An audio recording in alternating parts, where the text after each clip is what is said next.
सुरुवात करतोय, हे सारखं दिल्लीला जाणारं जे बघायला मिळतंय, लोक तुलना अशी करतात की आम्हाला ती शिवसेना माहितीये जेव्हा दिल्लीहून अडवाणी, वाजपेयी, प्रमोद महाजन वगैरे मंडळी मातोश्रीला यायचे.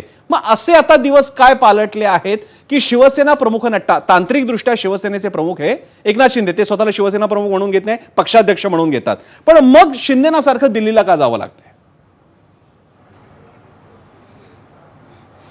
प्रसन्नाजी, नावामध्ये थोडीशी गडबड गल्लत झालेली आहे. माझं नाव शीतल म्हात्रे आहे. माफ करा हो, मला माझ्या लगेच लक्षात आलं. त्याचप्रमाणे प्रसन्नाजी, मी अजून तुम्हाला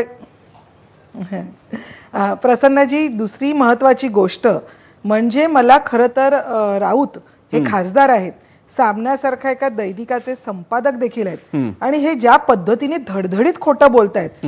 कारण तुम्ही एबीपी माझा हा एक मला वाटतं नॅशनल चॅनेल आहे, त्यांनी विचार करा, त्यांनी माहिती घ्यावी. कालच्या दिवशी, ज्या दिवशी शिंदे साहेब दिल्लीला होते, त्या दिवशी अमित शहा दिल्लीत नव्हते.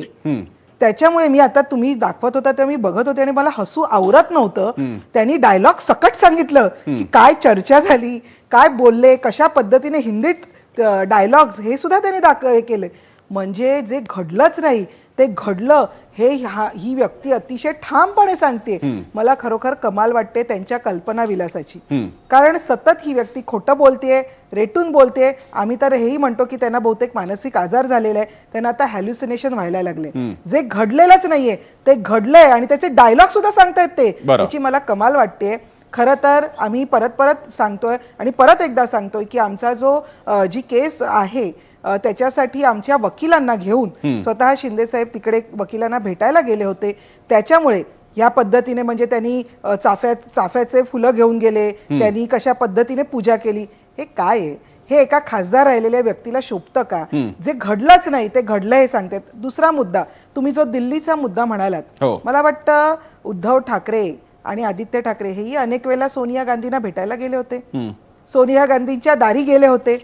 त्याच्यामुळे उगीच बोलायचं म्हणून बोलायचं, उगीच आरोप करायच्या, ह्या गोष्टी आता बंद करा. कारण तुमच्याकडे आता बोलण्यासारखं काहीही राहिलेलं नाहीये. त्याच्यामुळे रोज उठून काहीतरी नवीन कल्पना चित्र लोकांसमोर दाखवायचं. मी तर मीडियाला विनंती करते की या व्यक्तीला खरंच विचारू नका की ही जर व्यक्ती काही बोलत असेल तर त्याची सत्यता तपासून घ्या.